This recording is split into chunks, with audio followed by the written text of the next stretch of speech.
¿Sabías que en la sala Astor Piazzolla se realizó la ceremonia inaugural de la Cuarta Cumbre de las Américas el 4 de noviembre del 2005?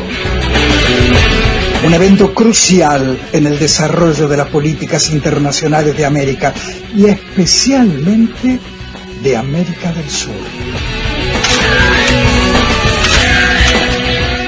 En ese entonces el presidente Néstor Kirchner, junto a Lula da Silva de Brasil, Hugo Chávez de Venezuela, Nicanor Duarte Frutos de Paraguay y Tabaré Vázquez de Uruguay, formaron un gran bloque en contra del ALCA, Área de Libre Comercio de las Américas, impulsada por el presidente de los Estados Unidos, George W. Bush, también presente.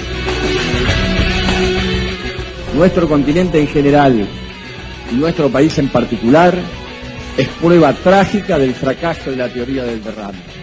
Y esto, sin dudas, marcó un hito histórico de la región.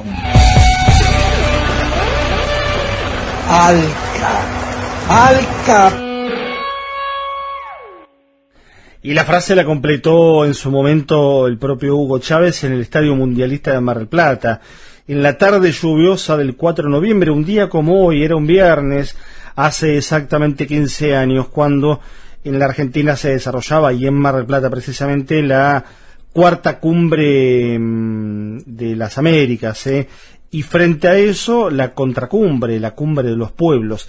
Lo que acabamos de escuchar tiene que ver con un recorrido de la memoria y también sonoro de lo que pasaba en uno de los escenarios del encuentro de los jefes de Estado de toda América, de los 34 países que conforman la Organización de Estados Americanos. De los 34 países americanos, menos Cuba, que desde hace más de 50 años está fuera de la Organización de Estados Americanos. Y ese escenario, que lo compartíamos en este testimonio, en esa voz, tiene que ver con el Teatro Auditorium de Mar del Plata, donde se desarrollaron las conversaciones principales que tuvieron como protagonistas a los presidentes, con la figura ni más ni menos que de George W. Bush, entonces presidente de Estados Unidos, y del otro lado, la contraparte, ese grupo que habían formado Néstor Kirchner, Hugo Chávez, Tabaré Vázquez, y que era flamante presidente desde hace pocos meses en Uruguay, y Lula da Silva, el presidente de Brasil. Entre ellos, más el aporte de Nicanor Duarte Frutos, se las ingeniaron para lograr una declaración final de la Cuarta Cumbre de las Américas, en donde la redacción terminó siendo que algunos países estaban a favor del ALCA, que era el área de libre comercio de las Américas, y otros países no estaban a favor del ALCA. Esa fue la fórmula idiomática y diplomática que se encontró para disfrazar de alguna manera lo que había significado la negativa a la iniciativa norteamericana en América y fundamentalmente en América Latina. Vamos a decirlo, ALCA, al carajo.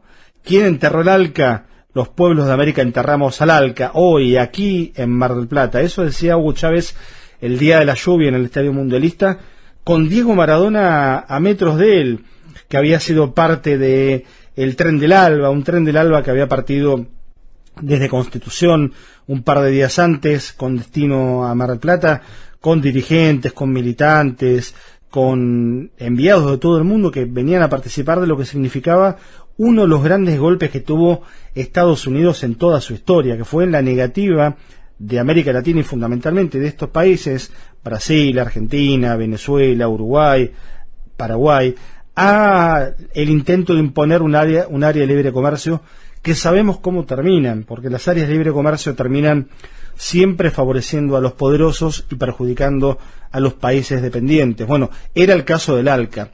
Ese Tren del Alba tenía, por ejemplo, a un Evo Morales, que era por ese entonces, por esos días, candidato presidencial en Bolivia.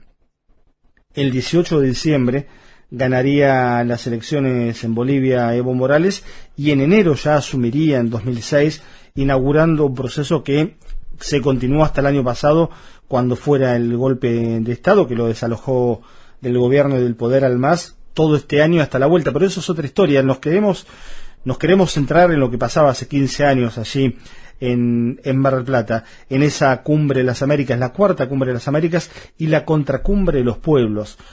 Alguna vez los pueblos tenían que decirle que no y los gobiernos tenían que actuar en sintonía a los poderes reales, al poder hegemónico que tiene la región, que es Estados Unidos. Esa vez fue hace 15 años.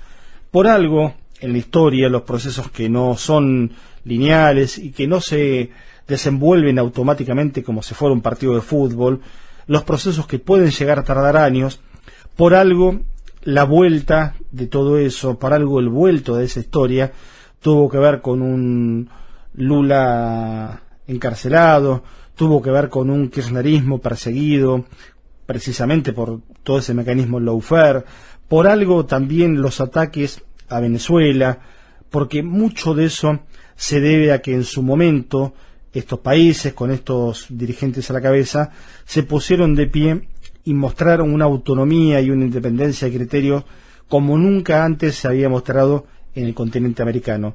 Eso pasaba hace 15 años, un 4 de noviembre, el 5 era el día final de la cumbre, con un Bush ya fuera de sí, con un Bush que termina yéndose antes de la firma de la declaración final, con una Mar del Plata sitiada, con los Estados Unidos queriendo poner su rol de patrón de estancia y de verdadero dueño del patio trasero, que se iban habiendo hocicado como nunca les había pasado en la vida, habiendo perdido como nunca les había pasado en la vida. Hace 15 años del no al ALCA en Mar del Plata, y lo cerramos el recuerdo y el momento de evocación de ese tiempo con las palabras de Hugo Chávez, algunos años después, el día que había muerto Néstor Kirchner, y él estaba aquí en la Argentina recordando cómo se había desatado la estrategia para frenar desde las negociaciones el ALCA, que era la intención de Estados Unidos. Era Néstor un buen conspirador. Estábamos en Mar del Plata. El plan era enterrar el ALCA. Pero éramos un grupito como mosqueteros, como 3 mosqueteros contra un batallón. El batallón aquel que venía lo dirigía George Bush. Y nosotros éramos 3, 4. No pasábamos de 5. Es decir, Néstor, Lula, Tabaré, el paraguayo Nicanor, apoyando allí, y yo. Teníamos que parar el ALCA y enterrarlo en Mar del Plata. Y la batalla fue muy dura, 8 horas de batalla. Y hay un momento en que Néstor me dice: Hugo, ven acá, cuando yo necesite que alguien hable y vamos a derrotar a esta gente por cansancio.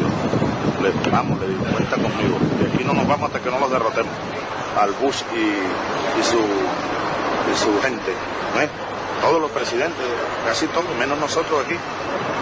Y me dice: cuando yo necesite que tú hables y hables y hables para cansarlo, te doy la palabra, sin que tú la pidas. Le dije: trato hecho. Me la dio como 3 veces. ¿Tienen la palabra el presidente de Venezuela? Yo, ajá. Y yo habla y habla, media hora, 1 hora. Como yo hablaba, Bush se paraba, no le gustaba oírme a mí. Y lo fuimos cansando y los derrotamos. Era un buen conspirador, era un gran patriota.